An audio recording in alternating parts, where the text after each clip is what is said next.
ಇದು ಜಗತ್ತಿನ ವ್ಯವಸ್ಥೆ ಪರಮಾತ್ಮ ಮಾಡಿರೋದು. 4 ವರ್ಣಗಳನ್ನು ಸೃಷ್ಟಿ ಮಾಡಿದ್ದಾನೆ. ಹಾಗೆ ಮಕ್ಕಳನ್ನು ಸೃಷ್ಟಿ ಮಾಡಿರ್ತಾನೆ ಪರಮಾತ್ಮ. ಒಬ್ಬೊಬ್ಬರು ಒಂದೊಂದು ಕೆಲಸ ಮಾಡಿಕೊಂಡಿರಬೇಕು. ಕಾಡಿನಲ್ಲಿಯೂ ಕೂಡ ಋಷಿಮುನಿಗಳ ರಕ್ಷಣೆ ಆಗಬೇಕೋ ಬೇಡೋ? ಯಾರಾದರೂ ಒಬ್ಬರು ಕಾಡಿಗೆ ಬಂದು ಅಲ್ಲಿ ಅವರ ಯೋಗಕ್ಷೇಮ ನೋಡ್ಕೋಬೇಕಲ್ಲ, ಅದಕ್ಕೆ ನನ್ನನ್ನು ಕಳಿಸಿದ್ದಾನೆ ಅಷ್ಟೇ. ಇಲ್ಲಿರ್ತಕ್ಕಂಥ ಕಾಡಿನಲ್ಲಿರೋ ದುಷ್ಟರನ್ನು ಕೊಂದು ಈ ಋಷಿಮುನಿಗಳ ರಕ್ಷಣೆ ಜವಾಬ್ದಾರಿ ನನಗೆ ಹಾಕಿದ್ದಾನೆ, ಪ್ರಜೆಗಳ ರಕ್ಷಣೆ ಜವಾಬ್ದಾರಿ ನಿನಗಿದೆ. ನಾನು ಕಾಡಿನ ರಾಜ, ನೀನು ನಾಡಿನ ರಾಜ ಆಗು ಅಷ್ಟೇ. ಎಷ್ಟು ಸಲೀಸಾಗಿ ಹೇಳ್ತಿದ್ದಾನೆ ರಾಮ. ಇವರ ರಕ್ಷಣೆ ಆಗಬೇಕಲ್ಲ, ಇವ್ರದ್ದೆಲ್ಲ ಯಾರು ನೋಡ್ಕೊಳ್ಳೋರು? ಇವ್ರನ್ನ ಇಲ್ಲದೇ ಇದ್ದರೆ ನಾನು ನೋಡ್ಕೋತೀನಿ ಅಂದರೆ ಯಾರ್ಯಾರಿಗೆ ಏನು ಸಾಮರ್ಥ್ಯ ಇದೆ ಅಂತ ನೋಡಿಕೊಂಡು ಆ ಕೆಲಸ ಹಾಕಿರ್ತಾನೆ ಪರಮಾತ್ಮ. ಒಬ್ಬ ಕ್ಷತ್ರಿಯ ಬಂದು ನಾನು ನಿಮ್ಮ ಕೆಲಸ ಮಾಡ್ತೀನಿ, ನನ್ನ ಕೆಲಸ ನೀವು ಮಾಡಿರಿ ಅಂದರೆ ಬ್ರಾಹ್ಮಣರಿಗೆ ಮಾಡಲಿಕ್ಕೆ ಸಾಧ್ಯನಾ? ಅದು ಕ್ಷತ್ರಿಯರಿಗೆ ಸಾಧ್ಯ. ಹೋರಾಡೋದು, ಯುದ್ಧದಲ್ಲಿ ಹೋರಾಡೋದು, ಏಟು ತಿನ್ನೋದು, ಅದರ ಸಹನ ಶಕ್ತಿ ಅದೆಲ್ಲ ಅವ್ರಿಗೆ ಕೊಟ್ಟಿರ್ತಾನೆ, ಅದನ್ನು ಅವ್ರಿಗೆ ಕೊಟ್ಟಿರ್ತಾನೆ. ಅದು ಬ್ರಾಹ್ಮಣರಿಗೆ ಆ ಶಕ್ತಿ ಇರೋದಿಲ್ಲ. ಆದ್ದರಿಂದಲೇ ಅಲ್ವೇ ಮಹಾಭಾರತದಲ್ಲಿ ಪರಶುರಾಮ ದೇವರು ಕಂಡು ಹಿಡಿದದ್ದು ಕರ್ಣನನ್ನು ಯಾರು ಅಂತ ಕಂಡು ಹಿಡಿದದ್ದು ಹೇಗೆ? ಕರ್ಣನ ತೊಡೆ ಮೇಲೆ ಪರಶುರಾಮ ದೇವರು ತಲೆ ಇಟ್ಟು ಮಲಗಿರ್ತಾರೆ. ಇವನು ಪರಶುರಾಮ ದೇವರ ಹತ್ರ ನಾನು ಬ್ರಾಹ್ಮಣ ಅಂತ ಹೇಳಿಕೊಂಡು ಬಂದಿದ್ದಾನೆ ಬ್ರಹ್ಮಾಸ್ತ್ರ ಕಲೀಲಿಕ್ಕೆ. ಅದಕ್ಕೆ ಇರಲಿ ಅಂತ ಗೊತ್ತಿತ್ತು ಪರಶುರಾಮ ದೇವರಿಗೆ. ಸರಿ ಸುಮ್ಮನೆ ಇದ್ದರು. ಒಂದು ಹುಳ ಬಂದು ಕೆಳಗಡೆನಿಂದ ತೂತು ಮಾಡಿ ಮೇಲೆ ಬಂದಿದೆ. ಹಾಗೆ ಕೂತಿದ್ದಾನೆ ಕರ್ಣ. ಬ್ರಾಹ್ಮಣರಾಗಿದ್ದರು ಕೂಡ್ತಿದ್ರೆ, ಸೊಳ್ಳೆ ಕಚ್ಚಿದರೆ ತಡ್ಕೊಳ್ಳಿಕ್ಕಾಗಲ್ಲ. ಕ್ಷತ್ರಿಯರು ಹಾಗಲ್ಲ, ಬಾಣ ಬಿಡಲಿ, ಎಂಥ ಗಾಯ ಆಗಲಿ ಅದನ್ನೆಲ್ಲ ತಡ್ಕೋತಾರವರು. ಮತ್ತು ಆ ರಕ್ತ ಹರಿದು ಪರಶುರಾಮ ದೇವರ ಕೆಳಗೆ ಬರ್ತಾ ಇದೆ, ಕರ್ಣನ ದೇಹದ ತೊಡೆ ರಕ್ತ. ಆದರೂ ಕರ್ಣ ಸುಮ್ಮನೆ ಕೂತಿದ್ದಾನೆ. ಅದು ಮೈಲಿಗೆ ಅಲ್ವಾ ರಕ್ತ? ಆ ರಕ್ತ ಮೈಲಿಗೆ ಪರಶುರಾಮ ದೇವರ ಕೆಳಗೆ ಹರಿತಾ ಇದೆ. ಬ್ರಾಹ್ಮಣರಿಗೆ ಮಡಿ ಮೈಲಿಗೆ ಪ್ರಜ್ಞೆ ಇರ್ತದೆ, ಕ್ಷತ್ರಿಯರಿಗೆ ಅಷ್ಟೇ ಇರೋದಿಲ್ಲ. ಅವನಿಗೆ ಅದು ಗೊತ್ತೇ ಆಗಿಲ್ಲ ಮೈಲಿಗೆ ಅನ್ನೋದು. ಆದ್ದರಿಂದ ನೀನು ಬ್ರಾಹ್ಮಣ ಅಲ್ಲ ಅಂತ ತೀರ್ಮಾನ ಮಾಡಿಬಿಟ್ಟು. ಈಗ ಹಾಗೆಲ್ಲ ಮಾಡಲಿಕ್ಕಾಗೋದಿಲ್ಲ, ಯಾರಿಗೂ ಗೊತ್ತಿಲ್ಲ ಅಂತ ಇಟ್ಟುಕೊಂಡು ಎಡಗೈ ಬಲಗೈ ಎಲ್ಲ ಒಂದೇ ಆಗಿಬಿಟ್ಟಿರ್ತದೆ. ಆ ರೀತಿ ಚಾತುರ್ವರ್ಣ್ಯಗಳನ್ನು ಸೃಷ್ಟಿ ಮಾಡಿದ ಉದ್ದೇಶವೇ ಹಾಗೆ. ಕಾಡಿನಲ್ಲಿ ಹೋಗಿ ನಾನು ಆ ಕೆಲಸ ಮಾಡಬಲ್ಲೆ ಅಂತ ನಮ್ಮ ತಂದೆಗೆ ವಿಶ್ವಾಸ ಇದೆ. ನೀನು ನಾಡಿನಲ್ಲಿರಬೇಕು ಅಂತ ಅಭಿಪ್ರಾಯ, ನಿನ್ನ ಕೆಲಸ ನೀ ಮಾಡು. ಆಗ ಜಾಬಾಲಿ ಅನ್ನೋ ಋಷಿಗಳು ಹೇಳ್ತಾರೆ, ರಾಮ ಅದೇನು ಪಿತೃವಾಕ್ಯ ಅಂತಿದ್ದಿ, ನಿಮ್ಮ ಪಿತೃ ಸತ್ತೋಗಿ ಆಯ್ತಲ್ಲ ಅಂದರು. ಇದ್ದಾಗ ಅವ್ರ ವಾಕ್ಯ ಅವ್ರ ಮಾತು ಬೆಲೆ ಕೊಡಬೇಕು. ಈಗ ಅವರು ಸತ್ತೋಗಿ ಆಗಿದೆ, ಯಾಕೆ ಅವ್ರ ಮಾತಿಟ್ಟುಕೊಂಡು ಯೋಚನೆ ಮಾಡ್ತೀನಿ ನೀನು? ಅವ್ರ ಮಾತು ನಡೆಸದೇ ಇದ್ದರೆ ಪಾಪ ಬರ್ತಿದೆ. ಎಲ್ಲಿದೆ ಪಾಪ? ಪಾಪ ಪುಣ್ಯ ಅನ್ನೋದೇ ಇಲ್ಲ. ನಮ್ಮ ಕಣ್ಣಿಗೇನು ಕಾಣಿಸ್ತದೆ ಅಷ್ಟೇ. ತಂದೆ ಇರೋ ತನಕ ತಂದೆ, ಸತ್ತು ಹೋದ್ಮೇಲೆ ಮುಗೀತು. ಭಸ್ಮೀಭೂತಸ್ಯ ದೇಹಸ್ಯ ಪುನರಾಗಮನಂ ಕುತಃ. ದೇಹ ಭಸ್ಮ ಆದಮೇಲೆ ಮುಗಿದೋಯ್ತು. ಆ ಬೂದಿಗೇನು ಗೊತ್ತಾಗ್ತದೆ ರಾಮ ಏನು ಮಾಡಿದ ಏನು ಬಿಟ್ಟ ಅಂತ? ಆ ಬೂದಿ ಅರ್ಥ ಮಾಡ್ಕೋತದ ಅಂತ ನಾಸ್ತಿಕ್ಯವಾದ ಹೇಳಲಿಕ್ಕೆ ಶುರು ಮಾಡಿದರು ಜಾಬಾಲಿ ಋಷಿಗಳು. ಪೂರಾ ನಾಸ್ತಿಕರಾಗಿ ಮಾತಾಡ್ತಾ ಇದ್ದಾರೆ. ಅಪ್ಪ ಅಪ್ಪ ಅಂತ ಏನಂತೆ? ಬದುಕಿರೋ ತನಕ ಅಪ್ಪ, ಸತ್ತ ಮೇಲೆ ಯಾವ ಅಪ್ಪ? ದೇಹ ಹೋಯಿತು, ಜೀವ ಅನ್ನೋದು ಇಲ್ಲೇ ಇಲ್ಲ, ಆತ್ಮ ಅಂತ ಪ್ರತ್ಯೇಕ ಇಲ್ಲ, ಇರೋದೇ ದೇಹ. ದೇಹ ಸುಟ್ಟು ಬೂದೆ ಆದಮೇಲೆ ಮುಗಿದೋಯ್ತು. ಆ ಜೀವ ಇದ್ದರೆ ತಾನೇ ಶ್ರಾದ್ದ, ಅವ್ರಿಗೆ ಪ್ರೀತಿ ಆಗಬೇಕು, ಅವ್ರ ಮಾತು ನಡೆಸಬೇಕು, ಇದೆಲ್ಲ ಎಲ್ಲಿದೆ? ಜೀವ ಅನ್ನೋದು ದೇಹವೇ ಅಷ್ಟೇ. ಕಣ್ಣಿಗೆ ಕಾಣೋ ದೇಹ ಒಂದು ಸತ್ಯ, ಅದು ಸುಟ್ಟು ಬೂದೆ ಆದಮೇಲೆ ಮುಗಿದೋಯ್ತು, ಋಣಾನುಬಂಧ ಮುಗೀತು. ಹೀಗೆಲ್ಲ ಮಾತಾಡ್ಲಿಕ್ಕೆ ಶುರು ಮಾಡಿದರು. ಅದರಿಂದ ಪಿತೃವಾಕ್ಯ ಪರಿಪಾಲನೆ ಅವೆಲ್ಲ ಸೋಗಿ ಹಾಕಬೇಡ ನೀನು, ಸುಮ್ಮನೆ ಬಂದು ಆಳು ಆರಾಮಾಗಿ ಸೌಖ್ಯ ಅನುಭವಿಸಿ ಜೀವನ ಮುಗಿಸು ಅಂತ. ಆಗ ರಾಮ ಕೇಳ್ತಾನೆ, ಜಾಬಾಲಿ ಋಷಿಗಳೇ, ನಮ್ಮ ತಂದೆ ದಶರಥ ಮಹಾರಾಜರ ಆಳ್ವಿಕೆಯಲ್ಲಿ ನಿಮಗೆ ಮಂತ್ರಿ ಪದವಿ ಹೇಗೆ ಸಿಕ್ತು ಹೇಳ್ರಿ ಅಂತ ಕೇಳಿದೆ.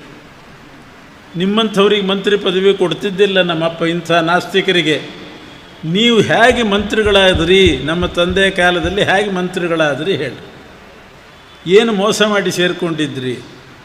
ಖಂಡಿತ ಇಂಥ ನಾಸ್ತಿಕರಿಗೆ ನಮ್ಮಪ್ಪ ಅಪಾಯಿಂಟ್ ಮಾಡ್ತಿದ್ದಿಲ್ಲ, ನಿಮಗೆ ಹೇಗೆ ಅಪಾಯಿಂಟ್ಮೆಂಟ್ ಆಯಿತು ಅಂತ ಕೇಳಿಬಿಟ್ಟ. ತಣ್ಣಗಾದರು ಜಾಬಾಲ ಋಷಿಗಳು. ಇಲ್ಲ ನಾನಾಸ್ತಿಕೋಹಂ, ನಾನು ನಾಸ್ತಿಕ ಅಲ್ಲ, ನೀನು ಕಾಡಿಗೆ ಬರಲಿ ಅಂತ ಈ ಮಾತಾಡಿದೆ ಅಷ್ಟೇ ಹೊರತು ನನಗೇನೂ ನಾಸ್ತಿಕ ಭಾವನೆ ಇಲ್ಲ. ಏನಾದರೂ ಆಗಿ ನಿನ್ನನ್ನು ನಾಡಿಗೆ ಕರ್ಕೊಂಡು ಬರಬೇಕು ನಾನು, ಅದಕ್ಕೋಸ್ಕರ ಈ ಮಾತಾಡಿದೆ ಅಂತ ಜಾಬಾಲಿಗಳು ಹೇಳ್ತಾರೆ. ಭರತ ಅಂತೂ ಸತ್ಯಾಗ್ರಹ ಕೂತ. ನೀನು ಬರದೇ ಇದ್ದರೆ ನಾನು ಒಂದು ಹನಿ ನೀರು ಕುಡಿಯೋದಿಲ್ಲ, ಇಲ್ಲಿ ಕೂತು ಬಿಡ್ತೀನಿ ಅಂತ ಉಪವಾಸ ಸತ್ಯಾಗ್ರಹ. ಆಗ ಅಶರೀರವಾಣಿ ಆಯಿತು, ಭರತ ನೀನು ಸತ್ಯಾಗ್ರಹ ಎಲ್ಲ ಮಾಡಲಿಕ್ಕೆ ಹೋಗಬೇಡ, ರಾಮ ಕಾಡಿಗೆ ಬಂದದ್ರಲ್ಲಿ ಏನೋ ಒಂದು ಮಹತ್ಕಾರ್ಯ ಸಾಧನೆ ಆಗಬೇಕಾಗಿದೆ, ಅದು ದೇವತೆಗಳ ಉದ್ದೇಶ. ಈಗ ಗೊತ್ತಾಗೋದಿಲ್ಲ ಏನು ಅನ್ನೋದು, ಈಗ ಗೊತ್ತಾಗೋದಿಲ್ಲ, ಅಂತೂ ಮಹಾಕಾರ್ಯ ಆಗಬೇಕಾಗಿದೆ. ಅದಕ್ಕೋಸ್ಕರ ರಾಮ ಕಾಡಿಗೆ ಬಂದಿದ್ದಾನೆ. ನೀನು ಸತ್ಯಾಗ್ರಹ ಮಾಡಿ ವಾಪಸ್ ಕರ್ಕೊಂಡು ಹೋಗಬೇಡ, ಮುಂದಾಗುವ ಕಾರ್ಯಕ್ಕೆ ವಿಘ್ನ ಬರ್ತದೆ. ಇಷ್ಟು ಅಶರೀರವಾಣಿ ಆಯಿತು. ಭರತ ಎದ್ದು ಹೊರಟ. ಏನದು ಮುಂದಾಗುವ ಕಾರ್ಯ? 14,000 ರಾಕ್ಷಸರ ವಧೆ ಆಗಬೇಕು, ರಾವಣ ಕುಂಭಕರ್ಣರ ವಧೆ ಆಗಬೇಕು. ಇದು ಬೇರೆ ಯಾರ ಕೈಲೂ ಸಾಧ್ಯ ಇಲ್ಲ. ಆದ್ದರಿಂದ ಆ ನೆಪದಿಂದ ರಾಮ ಕಾಡಿಗೆ ಬಂದಿರೋದು. ಮೂಲ ಉದ್ದೇಶ ಅದು ಅರ್ಥ ಆಗೋದಿಲ್ಲ. ಆಮೇಲೆ ಭರತ ಹೊರಡುವಾಗ, ನಾನಂತೂ ಸಿಂಹಾಸನದಲ್ಲಿ ಕೂಡೋದಿಲ್ಲ, ನಿನ್ನ ಪಾದುಕೆ ಕೊಡು, ಅದನ್ನು ಸಿಂಹಾಸನದಲ್ಲಿಡ್ತೀನಿ. ಪಾದುಕಾ ಪಟ್ಟಾಭಿಷೇಕ ಅಂತ ಪಾದುಕೆಗಳಿಗೆ ಪಟ್ಟಾಭಿಷೇಕ ಮಾಡ್ತೀನಿ. ಅದರ ಬಲದಿಂದ ರಾಜ್ಯ ನಡೀತದೆ. ನಾನು ಅಯೋಧ್ಯೆ ಹೊರಗಡೆ ನಂದಿಗ್ರಾಮದಲ್ಲಿ ಜಟಾಧಾರಿಯಾಗಿ ನಿನ್ನಂತೆ ನಾನು ತಾಪಸ ವೇಷ ಹಾಕ್ಕೊಂಡು ನಂದಿಗ್ರಾಮದಲ್ಲಿ ಕಾಯ್ತಾ ಇರ್ತೀನಿ. ರಾಜ್ಯ ಇಡೀ ಕೋಸಲ ದೇಶ ನಡೆಸೋದು ನಿನ್ನ ಪಾದುಕೆಗಳು. ಅಷ್ಟು ಸಾಮರ್ಥ್ಯ ಆ ಪಾದುಕೆಗಿದೆ. ನಿನ್ನ ಪಾದ ಸ್ಪರ್ಶ ಹೊಂದಿದಂಥ ಪಾದುಕೆ ಅದು ನಡೆಸ್ತದೆ. ನಾನು ಅಲ್ಲಿ ದೂರ ಇರ್ತೇನೆ ನಂದಿಗ್ರಾಮದಲ್ಲಿ ಅಂತ ಹೇಳಿ ಪಾದುಕೆ ತಗೊಂಡು ಹೊರಟ. ಎಂಥ ವಿಶ್ವಾಸ ಇಟ್ಟಿದ್ದ ನೋಡಿ. ಆ ಪಾದುಕೆಯಿಂದ ಇಡೀ ರಾಜ್ಯ ನಡೀತದೆ ಅಂತ ಅವನಿಗೆ ಅಷ್ಟು ಖಾತ್ರಿ ಇತ್ತು. ರಾಮದೇವರ ಪಾದುಕೆ ಇದ್ದರೆ ಸಾಕು ಅಂತ. ದತ್ವಾಸ್ಮೈ ಪಾದುಕೆ ಸ್ವೇ ಕ್ಷಿತಿಭರಣಕೃತೌ ಪ್ರೇಷ್ಯತಂ ಕಾಕನೇತ್ರಂ. ಆ ಪಾದುಕೆ ತಗೊಂಡು ಹೊರಟು ಬಂದ ಭರತ. ಆ ಪಾದುಕೆಯನ್ನೇ ಪಟ್ಟಾಭಿಷೇಕ ಮಾಡಿದ. ತಾನು ಜಟಾಧಾರಿಯಾಗಿ ನಂದಿಗ್ರಾಮದಲ್ಲಿ ಕೂತ್ಕೊಂಡು. ರಾಮ 14 ವರ್ಷ ವನವಾಸ ಮುಗಿಸಿ ಬರುವಾಗ ಯೋಚನೆ ಮಾಡಿದ್ದಂತೆ, ಭರತ ಸಣ್ಣವನು, ರಾಜ್ಯ ನಡೆಸಬೇಕಾದ್ರೆ ಬಹಳ ಚಾಣಾಕ್ಷತನ ಬೇಕು, ಸಾಲಗೀಲ ಮಾಡಿರಬಾರ್ದು. ಅವನಿಗೆ ಅಷ್ಟು ಚಾಣಾಕ್ಷತನ ಇಲ್ಲ. ಎಷ್ಟು ಸಾಲ ಮಾಡಿರ್ತಾನೋ, ಏನಾಗಿರ್ತದೋ ಏನೋ, ಕೋಶ ಎಲ್ಲ ಖಾಲಿಯಾಗಿ ಸಾಲ ಹೊರತು ಸಾಲದ ಹೊರೆ ತುಂಬಿಕೊಂಡು ಕೂತಿರ್ತಾನೋ ಏನೋ. ನಾನು ಹೋಗಿ ಅದನ್ನೆಲ್ಲ ತೀರಿಸಬೇಕು ಅಂತ ಯೋಚನೆ ಮಾಡಿ ರಾಮ ಬಂದರೆ ಭರತ ತೋರಿಸ್ತಾನೆ, ನೀನು ಹೋಗುವಾಗ ಕೋಶದಲ್ಲಿ ಎಷ್ಟು ಹಣ ಇತ್ತೋ ಅದು ಇಮ್ಮಡಿಯಾಗಿದೆ ಅಂತ ತೋರಿಸಿದ್ದು. ಅದು ಡಬಲ್ ಆಗಿದೆ. ಅದು ಸಾಲ 1 ಪೈಸೆಯೂ ಕೂಡ ಸಾಲ ಇಲ್ಲ, ಕೋಶ ಡಬಲ್ ಆಗಿದೆ. ಯಾಕೆ? ನಿನ್ನ ಪಾದುಕೆ ಮಹತ್ವ ಅದು ಅಂತ. ನಾನೇ ಕೂತಿದ್ರೆ ಎಷ್ಟು ಸಾಲ ಆಗ್ತಿತ್ತೋ. ಯಾಕೆಂದರೆ ಎಲ್ಲಿ ಎಷ್ಟು ವಿನಿಯೋಗ ಮಾಡಬೇಕು, ಹೇಗೆ ಖರ್ಚು ಮಾಡಬೇಕು, ಅದಕ್ಕೆಲ್ಲ ನ್ಯಾಕಬೇಕು. ಒಂದು ಕುಟುಂಬ ನಡೆಸಲಿಕ್ಕಾಗೋದಿಲ್ಲ ಕೆಲವರಿಗೆ. ಬಂದ ಹಣ ಸರಿಯಾಗಿ ವಿನಿಯೋಗ ಮಾಡದೇ ಇದ್ದರೆ ಧರ್ಮಕ್ಕೋಸ್ಕರ ಒಂದು ಭಾಗ, ತಮ್ಮ ಭೋಗಕ್ಕೋಸ್ಕರ ಒಂದು ಭಾಗ, ದಾನಕ್ಕೋಸ್ಕರ ಒಂದು ಭಾಗ, ಪುನಃ ಹಣ ಸಂಪಾದನೆ ಮಾಡಲಿಕ್ಕೆ ಒಂದು ಭಾಗ, ಹೀಗೆಲ್ಲ ಹಂಚಬೇಕು. ಬರೀ ಬಂದದ್ದನ್ನೆಲ್ಲ ತಿಂದೇ ಹಾಕಿಬಿಟ್ರೆ ಸಾಲ ಆಗ್ತದೆ. ಅಥವಾ ಬಂದದ್ದು ಪೂರ್ತಿನೂ ದಾನನೇ ಮಾಡಿಬಿಟ್ರೆ ತಿನ್ನೋದೇನು ಬಂತು ಆವಾಗ? ಇಂಥವೆಲ್ಲ ಇರ್ತದೆ. ಬಹಳ ಚಾಣಾಕ್ಷತನ ಬೇಕು. ಅರ್ಥ ವಿನಿಯೋಗ ಮಾಡಬೇಕಾದ್ರೆ, ಅರ್ಥ ಅಂದರೆ ಹಣ ಸಂಪತ್ತು ವಿನಿಯೋಗ ಮಾಡಲಿಕ್ಕೆ ಒಳ್ಳೆ ಬುದ್ಧಿವಂತಿಕೆ ಬೇಕು. ಆದರೆ ಭರತ ಎಂಥ ಕೋಸಲ ದೇಶವನ್ನು ಕೂಡ ಆಳುವ ಸಾಮರ್ಥ್ಯ ಅವನಿಗೆ ಇಲ್ಲದಿದ್ದರೂ ಆ ಪಾದುಕೆ ಬಲದಿಂದ ಕೋಶ ಇಮ್ಮಡಿಯಾಗಿತ್ತಂತೆ. ತಾನು ನಂದಿಗ್ರಾಮದಲ್ಲಿ ಕೂತ್ಕೊಂಡಿದ್ದಾನೆ. ನೀನು 14 ವರ್ಷ ಮುಗಿಸಿ ಬಂದು ಸರಿ, ಬರಲಿಲ್ಲ ಅಂತಾದರೂ ನಾನು ಅಗ್ನಿ ಪ್ರವೇಶ ಮಾಡ್ತೇನೆ ಅಂತ ಪ್ರತಿಜ್ಞೆ ಮಾಡಿ ಹೊರಟ. ಭರತ ಈಚೆ ಬಂದ ಮೇಲೆ ರಾಮ, ಸೀತೆ, ಲಕ್ಷ್ಮಣ ಅಲ್ಲಿರುವಾಗ ಒಂದು ದಿವಸ ರಾಮ ಸೀತೆಯ ತೊಡೆ ಮೇಲೆ ತಲೆ ಇಟ್ಟು ಮಲಗಿದ್ದಾನೆ. ರಾಮ ರಾಮನಿಗೆ ನಿದ್ದೆ ಹತ್ತಿಬಿಟ್ಟಿದೆ. ಲೌಕಿಕವಾಗಿ ಲೌಕದೃಷ್ಟಿಯಿಂದ ನಿದ್ದೆ ಮಾಡ್ತಾ ಇದ್ದಾನೆ. ಸೀತೆ ಕೂತ್ಕೊಂಡಿದ್ದಾಳೆ. ತೊಡೆ ಮೇಲೆ ರಾಮನ ತಲೆ ಇದೆ. ಒಂದು ಕಾಗೆ ಬಂತಂತೆ. ಯಾವುದೋ ಒಂದು ಕಾಗೆ ಬಂದು ಸೀತೆ ಎದೆಗೆ ಕುಕ್ಕುತ್ತಾ ಇದೆ. ಕುಕ್ಕೋದು ಹೋಗೋದು, ಬರೋದು ಕುಕ್ಕೋದು, ಮತ್ತೆ ಕುಕ್ಕೋದು, ಮತ್ತೆ ಹೋಗೋದು, ಮತ್ತೆ ಬರೋದು ಕುಕ್ಕೋದು. ರಾಮದೇವರಿಗೆ ಎಲ್ಲಿ ಎಚ್ಚರಿಕೆ ಆಗ್ತದೋ ಏನೋ ಅಂತ ಸೀತೆ ಆ ವೇದನೆಯನ್ನೆಲ್ಲ ತಡ್ಕೊಂಡು ಹಾಗೆ ಕೂತಿದ್ದಾಳೆ.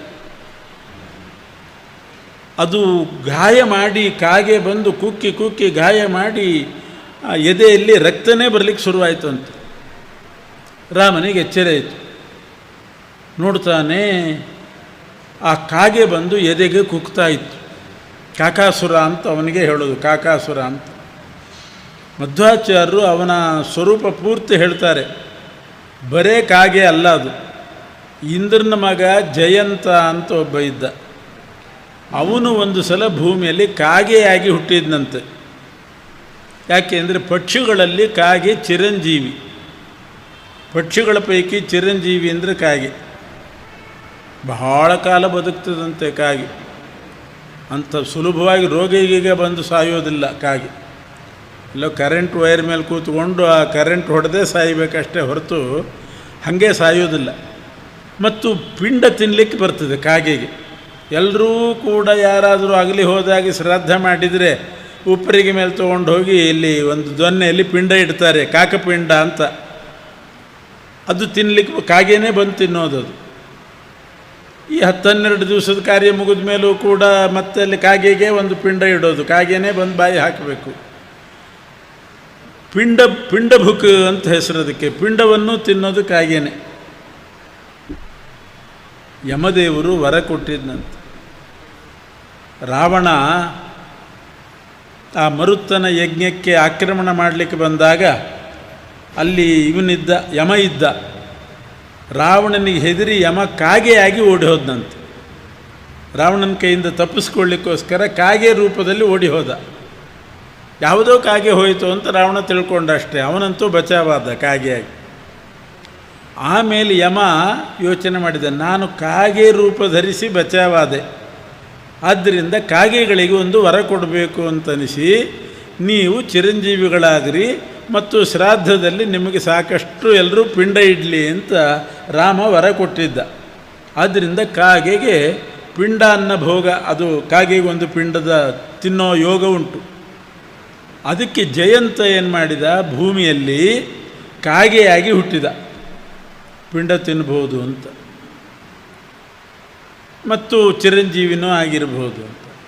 ಆ ಜಯಂತ ಕಾಗೆ ಆದಾಗ ಆ ಕಾಗೆ ಕಣ್ಣಿನಲ್ಲಿ ಕುರಂಗಾಸುರ ಅಂತ ಒಬ್ಬ ಅಸುರ ಸೇರಿಕೊಂಡ.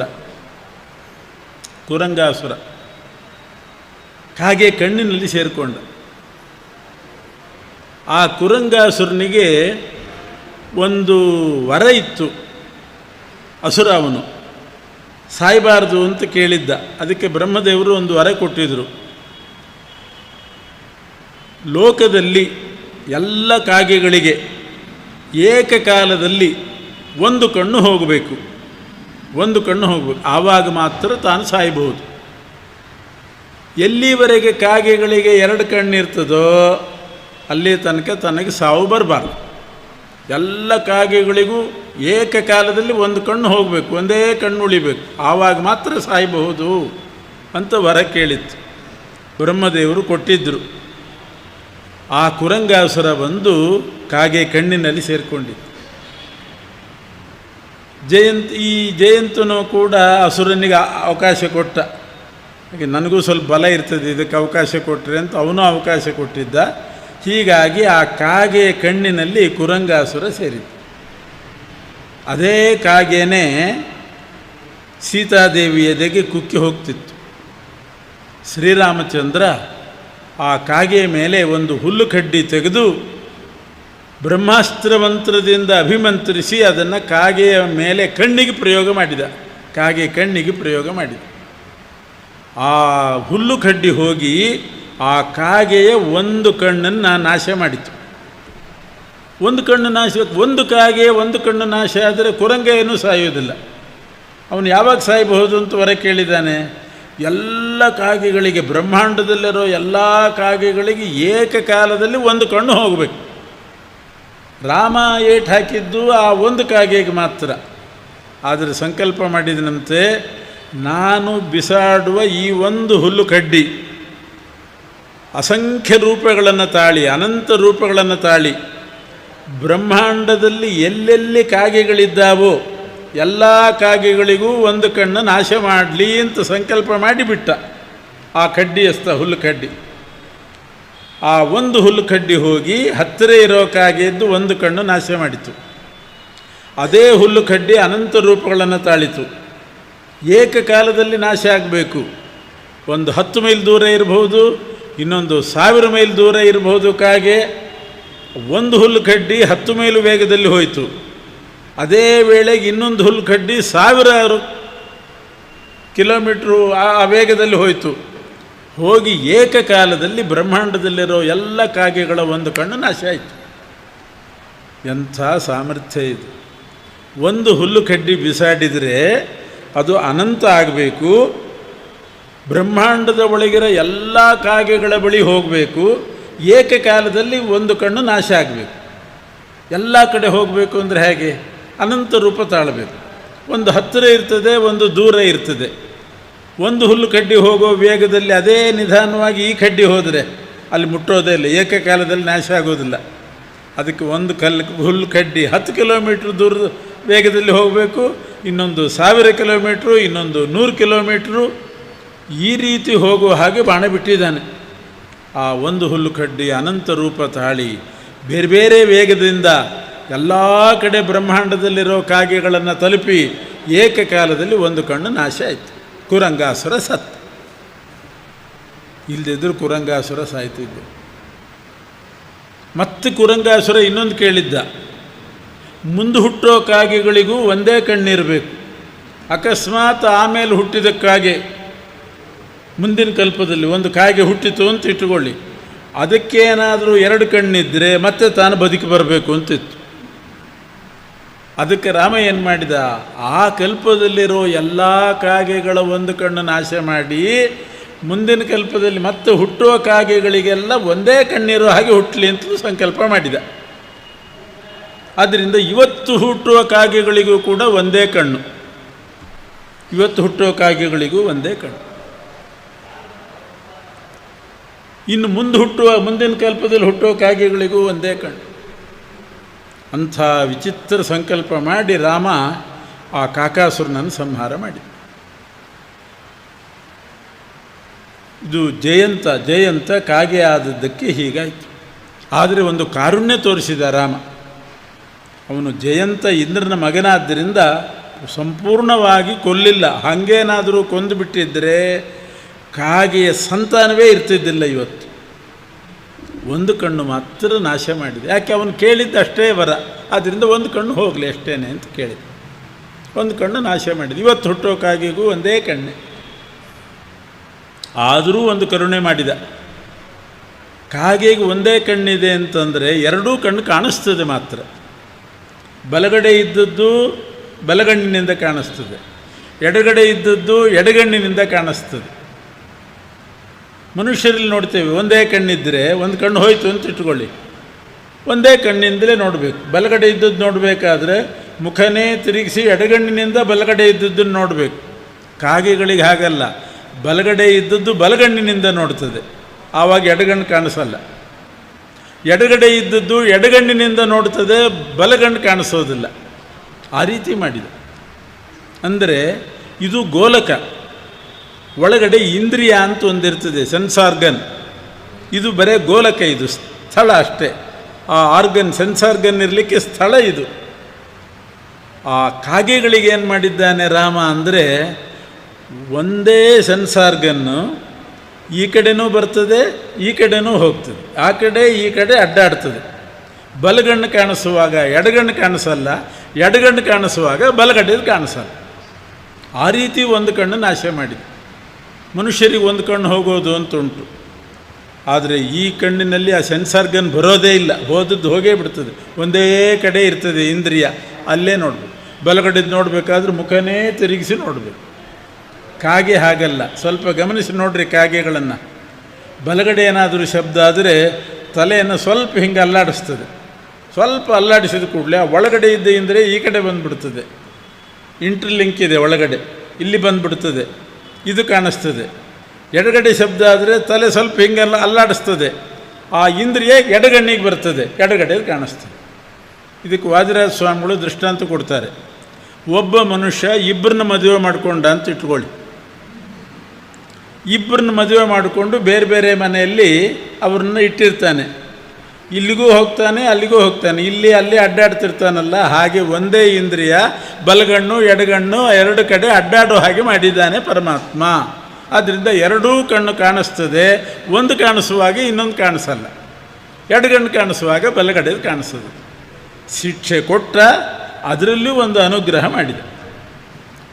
ಇಂಥ ಶಕ್ತಿ ಪರಮಾತ್ಮ ಅಲ್ಲದೆ ಇದ್ದರೆ ಬರೇ ಒಬ್ಬ ಅಯೋಧ್ಯೆಯ ರಾಜನಿಗೆ ಇಂಥ ಶಕ್ತಿ ಇರೋದಿಲ್ಲ. ಇದು ಕಾಕಾಸುರನ ವೃತ್ತ ಅಂತ. ಹೀಗೆ ಕುರಂಗಾಸುರ ಅಂತ ಅವನೊಬ್ಬ ಅಸುರ. ಜಯಂತನೇ ಕಾಗೆ. ಆ ಎಲ್ಲ ಕಾಗೆಗಳ ಒಂದು ಕಣ್ಣಿನಲ್ಲಿ ಸೇರುವಾಗ ಅನೇಕ ಅಂಶ ಇರ್ತದೆ ಅಸುರರಿಗೆ. ಒಂದು ಅಂಶದಿಂದ ಕುರಂಗನಲ್ಲೂ ಸೇರಿತ್ತು. ಅವನ ಅಂಶ ಬೇರೆ ಬೇರೆ ಕಾಗೆಗಳ ಕಣ್ಣಿನಲ್ಲೂ ಇತ್ತು. ಎಲ್ಲ ಕಾಗೆಗಳಿಗೂ ಕಣ್ಣು ಹೋಯಿತು. ಇವತ್ತಿಗೂ ಕಾಗೆಗಳಿಗೆ ಒಂದೇ ಕಣ್ಣಿರು, ಏಕದೃಷ್ಟಿ ಅಂತಾರೆ. ಏಕದೃಷ್ಟಿ ಅಂತಂದರೆ ಒಂದೇ ಕಣ್ಣಿನ ಅಂದ ನೋಡ್ತಕ್ಕಂಥದ್ದು. ಹೀಗೆ ಚಿತ್ರಕೂಟದಲ್ಲಿ ಇದನ್ನೆಲ್ಲ ಮಾಡಿದ.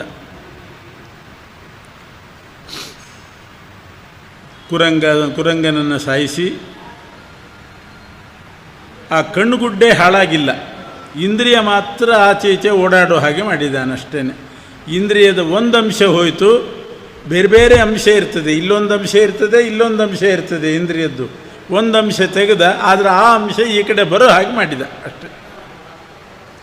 ಮುಂದೆ ಹುಟ್ಟೋ ಕಾಗೆಗಳಿಗೂ ಒಂದೇ ಕಣ್ಣಿರುವಂತೆ ಸಂಕಲ್ಪ ಮಾಡಿದ. ಹಾಗೆ ಹುಟ್ಟುತ್ತಾ ಇದ್ದಾವೆ. ಆಮೇಲೆ ಚಿತ್ರಕೂಟ ಬಿಟ್ಬಿಟ್ಟ. ಸ್ವಲ್ಪ ಯಾಕೋ ರಗಳೆ ಆಯ್ತಿದ್ದು, ಕಾಕಾಸುರಂದು ಎಲ್ಲ ಕಿರಿಕಿರಿ ಆಯಿತು. ಇದು ಬೇಡವೇ ಬೇಡ ಅಂತ ಆ ಚಿತ್ರಕೂಟದಿಂದ ಮುಂದೆ ಅತ್ರಿ ಋಷಿಗಳ ಆಶ್ರಮಕ್ಕೆ ಬರ್ತಾನೆ. ಆಮೇಲೆ ದಂಡಕಾರಣ್ಯಕ್ಕೆ ಬಂದ.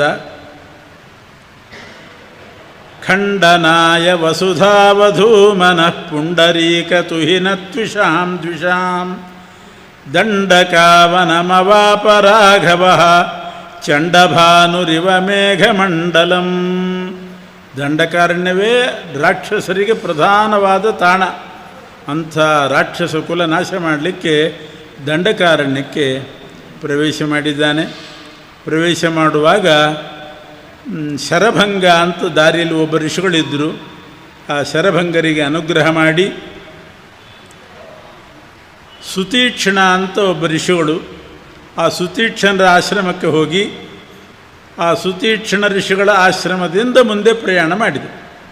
ಅಲ್ಲಿ ಋಷಿಗಳೆಲ್ಲ ಬಂದಾಗ ತಮ್ಮ ಕಷ್ಟ ಹೇಳಿಕೊಂಡಾಗ ಅವರಿಗೆಲ್ಲ ಖಲಕುಲ ದಮನಂ ಯಾಚಿತ ಸ್ಥಾಪಸಾಗ್ರೇಹಿ, ರಾಕ್ಷಸರ ಕುಲ ನಾಶ ಮಾಡಬೇಕು ಅಂತ ಅವರೆಲ್ಲ ಬೇಡಿದಾಗ ಅವರಿಗೆ ಅಭಯದಾನ ಮಾಡಿ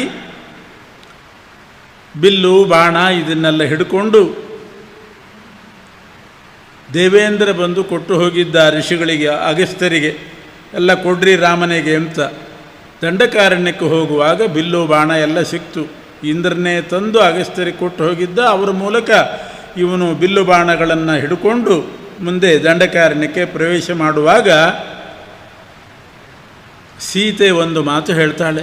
ಅಲ್ಲಿವರೆಗೆ ಏನೂ ಕೇಳಿದ್ದಿಲ್ಲ, ರಾಮನ ಹತ್ರ ಒಂದು ಮಾತು ಕೇಳಿಲ್ಲಂತೆ. ನೀವು ಕಾಡಿಗೆ ಬಂದಿದ್ದೀರಿ, ತಾಪಸರಂತೆ ಇರಬೇಕು, ನಾರ್ಮಡಿ ಉಟ್ಕೊಂಡಿದ್ದೀರಿ, ತಲೆ ಮೇಲೆ ಜಟೆ ಇದೆ, ಆದರೆ ಕೈಯಲ್ಲಿ ಬಿಲ್ಲು ಬಾಣ ಯಾಕೆ ಅಂತ. ಬಿಲ್ಲು ಬಾಣ ಯಾಕೆ ಬೇಕು? ನಿಮ್ಮ ವೇಷ ಎಂಥದ್ದು, ಕೈಯಲ್ಲಿರೋ ಆಯುಧ ಎಂಥದ್ದು? ದರ್ಭೆ ಹಿಡ್ಕೊಳ್ರಿ, ತಂಬಿಗೆ ಥಾಲಿ ಹಿಡ್ಕೊಳ್ರಿ, ಪರವಾಗಿಲ್ಲ. ಅದು ಬಿಟ್ಟು ಬಿಲ್ಲು ಬಾಣ ಯಾಕೆ ಹಿಡ್ಕೊಂಡಿದ್ದೀರಿ? ಋಷಿಗಳ ವೇಷಧಾರಣೆ ಮಾಡಿ ತಾಪಸರಾಗಿ ಕಾಡಿಗೆ ಬರುವಾಗ ಬಿಲ್ಲು ಬಾಣ ಯಾಕೆ? ಅದು ಕೈಯಲ್ಲಿತ್ತು ಅಂತಾದರೆ ನಮ್ಮ ಮೇಲೆ ಏನಾದರೂ ದುಷ್ಪರಿಣಾಮ ಆಗ್ತದೆ. ಆದ್ದರಿಂದ ಅಂಥ ಆಯುಧಗಳನ್ನು ಹಿಡಿಬಾರ್ದು. ನೀವ್ಯಾಕೆ ಹಿಡಿತಿದ್ದೀರಿ? ತ್ರೀಣ್ಯೈವ ವ್ಯಸನಾನ್ಯತ್ರ ಕಾಮಜಾನಿ ಭವಂತ್ಯುತ.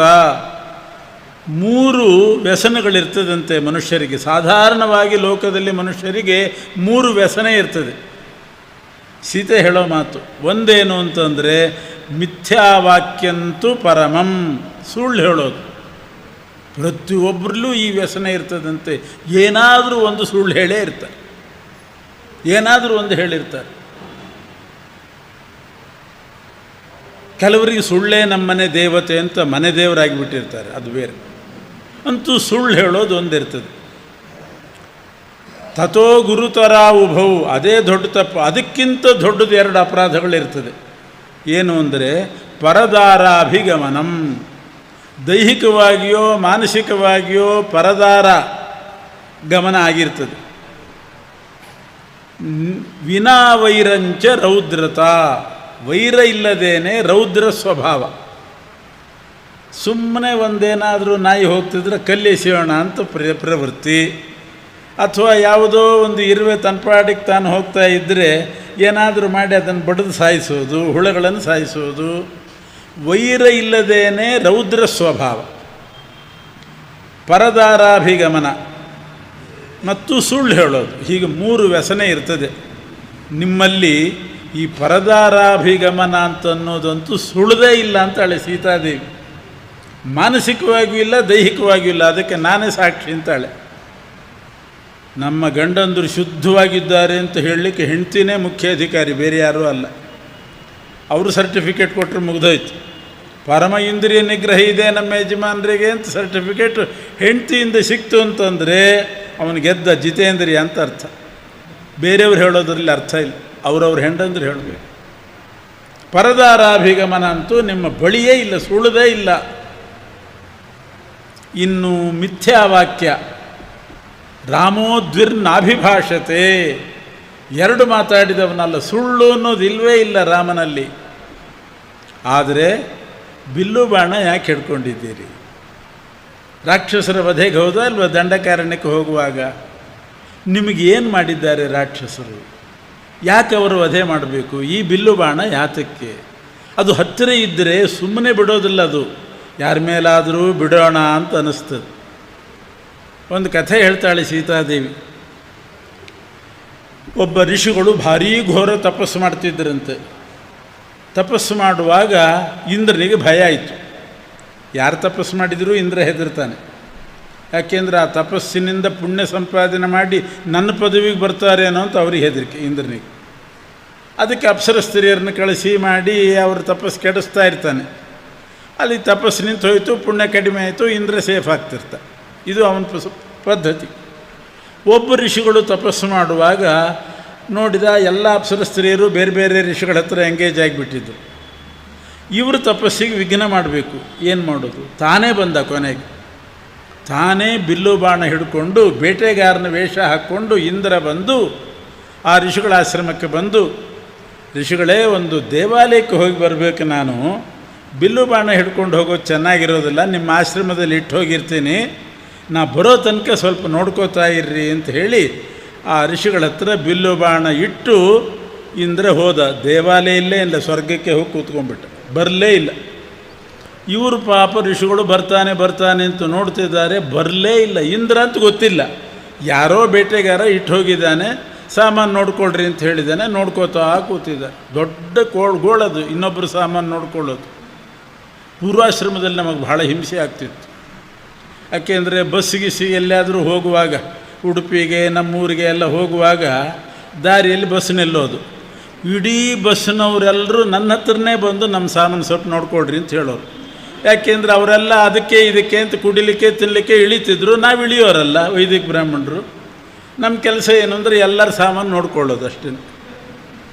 ಇದು ಗೋಳಿದು ಬ್ರಾಹ್ಮಣರಿಗೆ. ಬಸ್ಸಿಗೆ ಹೋದರೆ ಅವರು ಇಳಿದಾಗ ಫಾಳಾರಕ್ಕೆ ಹೋದಾಗ ಎಲ್ಲರ ಸಾಮಾನು ನೋಡ್ತಾ ಇರಬೇಕು.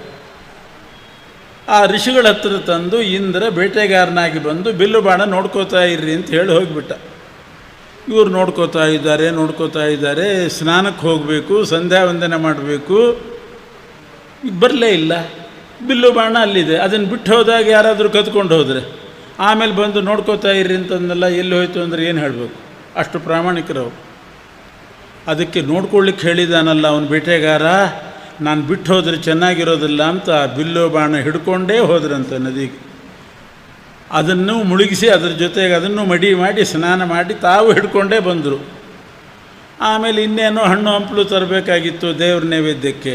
ಬಿಲ್ಲು ಬಾಣ ಹಿಡ್ಕೊಂಡೇ ಹೋದರು. ಅಂಗಡಿಯಲ್ಲಿ ಯಾವುದೂ ಸಿಗಲಿಲ್ಲ. ಸ್ವಲ್ಪ ಯೋಚನೆ ಬಂತು, ಒಂದು ಮರದಲ್ಲಿದೆ, ಬಾಣ ಬಿಟ್ಟು ನೋಡೋಣ ಹಣ್ಣು ಬೀಳ್ತದೋ ಏನೋ ಅಂತ ಆ ಬಿಲ್ಲಿಗೆ ಬಾಣ ಹೂಡಿದರು. ಅದು ಪಕ್ಕಕ್ಕೆ ಬಿತ್ತು. ಅನಿಸ್ತು, ಪಕ್ಕಕ್ಕೆ ಬಿದ್ದಿದೆ, ಇನ್ನೊಂದು ಸಲ ಟ್ರೈ ಮಾಡಿದರೆ ಅದಕ್ಕೆ ಬೀಳ್ಬೋದು ಅಂತ ಅನಿಸ್ತು. ಆ ಹಣ್ಣಿಗೂ ಬಿತ್ತು. ಆಮೇಲೆ ಒಂದು ಸಲ ಅನ್ನಿಸ್ತು, ಪಕ್ಷಿಗೆ ಬಿಟ್ಟು ನೋಡೋಣ, ಅದೇನಾದರೂ ಹಾರಿ ಹೋಗ್ತದೆ ನೋಡೋಣ ಅಂತ ಪಕ್ಷಿಗೂ ಬಿಟ್ಟರು. ಅದು ತಪ್ಪಿತು. ಇನ್ನೊಂದು ಸಲ ಬಿಟ್ಟರು, ಪಕ್ಷಿಗೂ ಬಿತ್ತು. ಕೊನೆಗೆ ಅದೇ ಕೆಲಸ ಶುರು ಮಾಡಿದರು ಅವರು. ಇವರೇ ಬೇಟೆಗಾರರಾಗಿಬಿಟ್ರು. ಇಂದ್ರ ಸೇಫ್ ಆದ, ಆರಾಮಾಯಿತು ಇಂದ್ರನಿಗೆ. ಇನ್ನು ಅವ್ರ ಪುಣ್ಯ ಬಲದಿಂದ ನನ್ನ ಪದವಿಗೆ ಬರಲ್ಲ ಅಂತ ತೀರ್ಮಾನ ಮಾಡ್ಕೊಂಡ್ಬಿಟ್ರು. ಎಂಥ ಕೆಲಸ ಮಾಡಿದೆ ನೋಡಿ. ಬಿಲ್ಲು ಬಾಣ ತಂದು ಅವರ ಆಶ್ರಮದಲ್ಲಿಟ್ಟು ಅದನ್ನು ಮೊದಲು ನೋಡೋ ಬುದ್ಧಿ ಬಂತು. ನೋಡ್ತಾ ನೋಡ್ತಾ ಅದನ್ನು ಮುಟ್ಟೋಣ ಅಂತ ಬಂತು. ಮುಟ್ಟಿದ ಕೂಡಲೇ ಬಾಣ ಬಿಡೋಣ ಅಂತ ಅನ್ನಿಸ್ತು. ಬಿಟ್ಟಾಗ ಗುರಿ ಇಟ್ಟು ಬಿಡೋಣ ಅಂತ ಅನ್ನಿಸ್ತು. ಹಣ್ಣಿಗೆ ಬಿಟ್ಟರು, ಪಕ್ಷಿಗೂ ಬಿಟ್ಟರು, ಬೇಟೆಗಾರರಾದರು. ಇದು ಆಗೋದು ಹೀಗೆ. ತಡ್ಕೊಳ್ಳಿಕ್ಕೆ ಆಗೋದಿಲ್ಲ ಮನುಷ್ಯನಿಗೆ ಇಂಥದ್ದು. ನೀವು ಯಾಕೆ ಬಿಲ್ಲು ಬಾಣ ಹಿಡ್ಕೊಂಡು ಹೋಗ್ತೀರಿ? ರಾಕ್ಷಸರನ್ನು ಕೊಲ್ಲಿಕ್ಕೆ ಆ ರಾಕ್ಷಸರು ನಿಮಗೇನು ಅನ್ಯಾಯ ಮಾಡಿದ್ದಾರೆ ಅಂತ ಸೀತೆ ಕೇಳಿದಾಗ ರಾಮ ಹೇಳ್ತಾನೆ, ನನ್ನ ಪ್ರಾಣ ಉಳಿಸ್ಕೊಳ್ಳಿಕ್ಕೆ ನಾನು ಬಿಲ್ಲು ಬಾಣ ಹಿಡ್ಕೊಂಡದ್ದು. ಆ ಋಷಿ ಅಂಥ ಅವಿವೇಕಿ ನಾನಲ್ಲ. ನನಗೆ ವಿವೇಕ ಅನ್ನೋದೊಂದು ಇದೆ. ಈಗ ಹಂಗೆ ನೋಡ್ಲಿಕ್ಕೆ ಹೋದರೆ ನಮ್ಮ ಮನೆಯಲ್ಲಿರೋದೆಲ್ಲ ಘಾತಕ ವಸ್ತುಗಳೇ, ಮಾರಕಾಸ್ತ್ರಗಳೇ ನಮ್ಮ ಮನೆಯಲ್ಲಿರೋದು. ಮ್ಯಾಚ್ ಬಾಕ್ಸ್ ಇರ್ತದೆ, ಅದನ್ನು ದೀಪ ಹಚ್ಚಲಿಕ್ಕಷ್ಟೇ ಬೆಂಕಿ ಕಡ್ಡಿ ಗೀರ್ತಾರೆ ಹೊರತು ಯಾರ್ಯಾರಿಗೋ ಬೆಂಕಿ ಹಚ್ಚಲಿಕ್ಕೆ ಗೀರ್ತಾರ? ಮನೆಯಲ್ಲಿ ಬಟ್ಟೆ ಗಿಟ್ಟೆ ಸುಡಲಿಕ್ಕೆ ಈಳಿಗೆ ಮಣಿ ಇರ್ತದೆ, ಚಾಕು ಇರ್ತದೆ. ಯಾರ ಮನೆಯಲ್ಲಿರೋದಿಲ್ಲ? ಈಳಿಗೆ ಮಣಿ, ಚಾಕು, ಆಮೇಲೆ ಬೆಂಕಿ ಪೆಟ್ಟಿಗೆ, ಸೀಮೆಣ್ಣೆ ಎಲ್ಲ ಇರ್ತದೆ. ಸ್ಟವ್ಗೆ ಹಾಕ್ತಾರೆ, ಅಲ್ಲಿ ಬೆಂಕಿ ಹಚ್ಚುತ್ತಾರೆ ಹೊರತು ಯಾರ್ಯಾರ ಮೇಲೂ ಸುರಿದು ಬೆಂಕಿ ಹಚ್ಚುತ್ತಾರ? ಮಾರಕಾಸ್ತ್ರಗಳೇ ಇರ್ತದೆ ಮನೆಯಲ್ಲಿ. ಆದರೆ ವಿವೇಕ ಅಂತ ಒಂದಿದ್ದರೆ ಸರಿಯಾಗಿ ಉಪಯೋಗಿಸ್ತಾರೆ. ಆದ್ದರಿಂದ ಈ ಬಿಲ್ಲು ಬಾಣ ಮಾರಕಾಸ್ತ್ರ ಹೌದು, ಆದರೆ ನನಗೆ ವಿವೇಕ ಇದೆ. ಎಲ್ಲಿ ಬಿಡಬೇಕು ಎಲ್ಲಿ ಬಿಡಬಾರ್ದು ಅಂತ ವಿವೇಕ ಇದೆ. ಆ ದಂಡಕಾರಣ್ಯದ ರಾಕ್ಷಸರಿಗೋಸ್ಕರನೇ ಹಿಡ್ಕೊಂಡಿದ್ದೀನಿ. ಯಾಕೆ? ಅವರು ನಿನಗೇನು ವೈರ ಮಾಡಿದ್ದಾರೆ? ವಿನಾ ವೈರಂಚ ರೌದ್ರತ, ಅದು ಕೇಳಿದ್ಲವಳು. ಅವರು ನನಗೆ ವೈರ ಮಾಡಿದ್ದಾರೆ. ಏನು ವೈರ? ನನ್ನ ಪ್ರಾಣಕ್ಕೆ ಹಿಂಸೆ ತರುವವರು ಅವರು. ನಿಮ್ಮ ಪ್ರಾಣಕ್ಕೇನು ಹಿಂಸೆ ತಂದಿದ್ದಾರೆ ಅಂತ ನೀನು ಕೇಳಬಹುದು. ಅಲ್ಲಿರೋ ಋಷಿಗಳೆಲ್ಲ ನನ್ನ ಪ್ರಾಣ ಇದ್ದ ಹಾಗೆ ಅಂತಾನೆ ರಾಮ. ಅಲ್ಲಿರೋ ಋಷಿಗಳೆಲ್ಲ ದಂಡಕಾರಣ್ಯದಲ್ಲಿ ತಪಸ್ಸು ಮಾಡ್ತಾ ಇರುವ ಋಷಿಗಳು, ಬ್ರಾಹ್ಮಣರು ನನ್ನ ಪ್ರಾಣಕ್ಕೆ ಸಮಾನ. ಅವರಿಗೆ ಹಿಂಸೆ ಮಾಡಿದರೆ ನನ್ನ ಪ್ರಾಣಕ್ಕೆ ಹಿಂಸೆ ಆದ ಹಾಗೆ. ಆದ್ದರಿಂದ ನಾನು ಅವ್ರ ಮೇಲೆ ಬಾಣ ಪ್ರಯೋಗ ಮಾಡ್ತೇನೆ. ಆದರೆ ಅವಿವೇಕದಿಂದ ಎಲ್ಲೆಲ್ಲೋ ಮಾಡೋದಿಲ್ಲ, ನೀನೇನು ಯೋಚನೆ ಮಾಡಬೇಡ ಅಂತ ಹೇಳಿ ದಂಡಕಾರಣ್ಯಕ್ಕೆ ಪ್ರವೇಶ ಮಾಡಿದ.